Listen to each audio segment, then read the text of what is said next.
నమస్కారం. ఆలయ కార్యక్రమానికి స్వాగతం.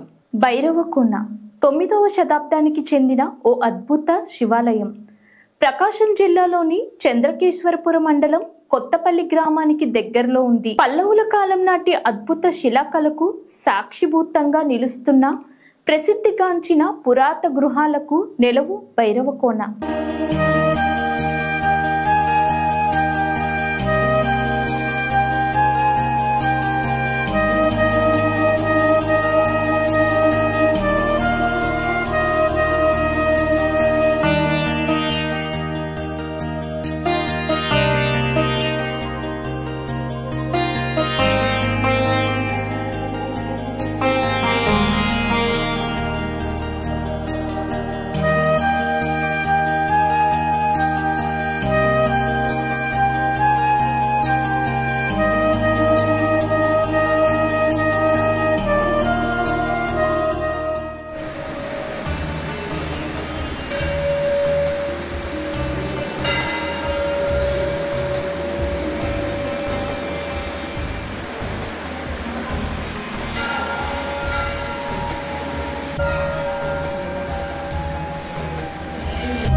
సుమారు 250 చదరపు కిలోమీటర్ల విస్తీర్ణంలో ఉన్న ఈ నల్లమల్ల అరణ్యంలో ఎక్కడ చూసినా దేవీ దేవతల శిలారూపాలే కనిపిస్తూ ఉంటాయి.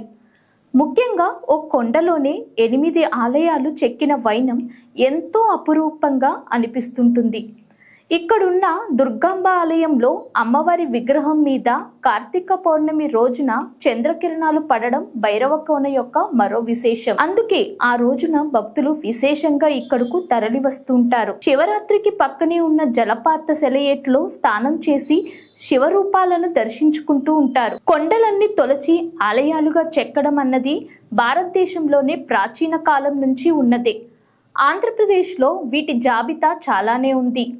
గుంటపల్లి, ఉండవల్లి, మొగిలాస్పురం, బొజ్జనకొండ, శ్రీపర్వతం, లింగాలమెట్ల గృహాలన్నీ ఈ కోవకు చెందినవే. అయితే ప్రకాశం జిల్లాలోని సీతారామపురం మండలంలోని భైరవకోన గృహాలకు పౌరాణిక చరిత్రయే ఉంది. వీటిలో అడుగడుగున పల్లవ శిల్పకళ కనిపిస్తూ ఉంటుంది. ఒకే కొండలో మలిచిన 8 శివాలయాలను ఏకకాలంలో ఇక్కడ దర్శించుకోవచ్చు. వీటిలో 7 దేవాలయాలు తూర్పుముఖంగా, 1 మాత్రం ఉత్తరముఖంగా చెక్కబడ్డాయి.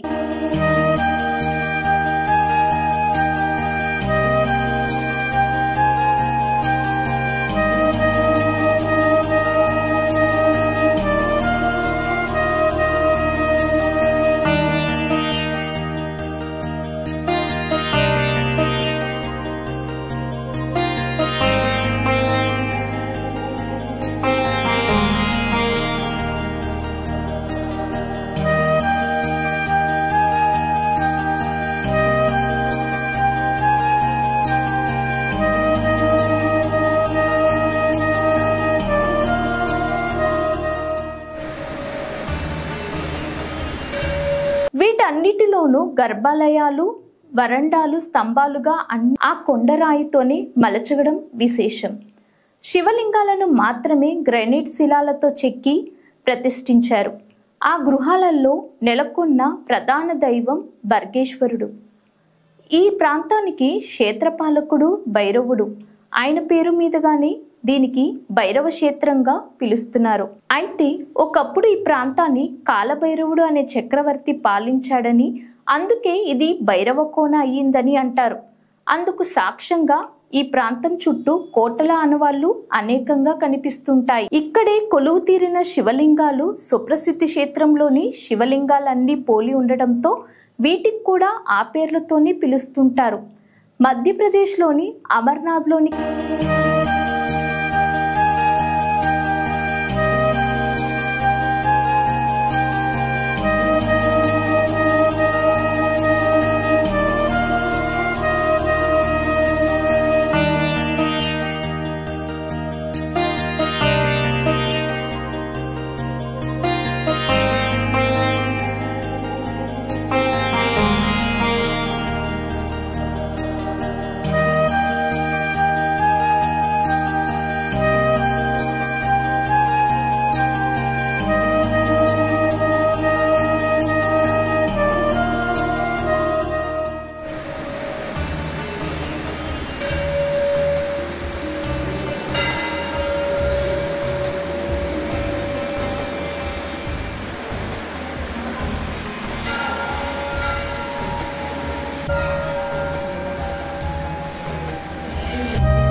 శని నాగలింగం, మేరుపర్వత పంక్తిలోని రుద్రలింగం, కాశీగంగ తీరంలోని విశ్వేశ్వరలింగం, తిరుమల కొండలోని నాగేశ్వరలింగం, బర్గేశ్వరలింగం, రామనాథపురం సముద్ర తీర ప్రాంతంలోని రామేశ్వరలింగం, శ్రీశైలంలోని మల్లికార్జునలింగం, మదర పర్వతంలోని పక్షఘాతలింగం పేర్లతో వీటిని ఆరాధిస్తూ ఉంటారు. ఇక్కడ ఉత్తరముఖంగా ఉండేది మొదటి గృహం. దీనికి ఎదురుగా నంది ఉంటుంది. తలపాగాలు ధరించిన ద్వారపాలక శిల్పాలు ఈ గృహ ప్రాధాన్య ఆకర్షణ. మిగిలినవన్నీ తూర్పు ముఖంగానే ఉంటాయి. అయితే అన్నిటికన్నా 7వ గృహాలయం సుందరంగా కనిపిస్తూ ఉంటుంది. 8వ గృహంలో లింగంతో పాటు బ్రహ్మ విష్ణువుల బొమ్మలు కూడా చెక్కడం విశేషం. త్రిమూర్తులు ఒకటే చోట ఉన్న అరుదైన ప్రదేశంగా ఇది అత్యంత ప్రాధాన్యత పొందింది. ఈ ప్రాంతం అనేక ఔషధ మొక్కలకు పుట్టినిల్లు కూడా. ఆయుర్వేద వైద్యానికి అవసరమైన ఎన్నో మూలికలు ఇక్కడి నుంచే సేకరిస్తూ ఉంటారు. ఇక్కడి ఆలయాలకు మహాబలిపురంలోని ఆలయ నిర్మాణం శిల్పశైలికి స్వరూపంగా ఉండడంతో ఈ గృహాలయాలను పల్లవులు కాలానికి చెందినవిగా భావిస్తూ ఉంటారు. క్రీస్తు శకం 600 నుండి 630 కాలానికి చెందిన మహేంద్రవర పాలెంలోనే ఈ గృహాలయాలు ప్రారంభించి ఉంటారన్నది చరిత్రకారుల అభిప్రాయం. అయితే 5వ గృహంలోని స్తంభాల మీద ఉన్న నరనరేంద్రుడు, శ్రీ త్రిభువనాదిత్య వంటి పదాలను చూస్తుంటే ఆ ఆలయ నిర్మాణం 7వ శతాబ్దం నుంచి చౌలుక్యుల కాలం వరకు అంటే 11వ శతాబ్దం వరకు కొనసాగి ఉంటుందని అంచనా. ఇక్కడ ఈ గృహాలయాలతో పాటు చుట్టుపక్కల ఉన్న గుండాలను దోలిన చూడొచ్చు. సోమనాథ, పాల, కళింగదోన్లు, పార్వతి, కాముని, సరస్వతి, త్రివేణి, ప్రాచికల గుండాలు ఇక్కడే దర్శనీయ స్థలాలు. అయితే అటవీ ప్రాంతం కావడంతో ఇవన్నీ తిరగాలంటే కాలినడకన తప్పనిసరి.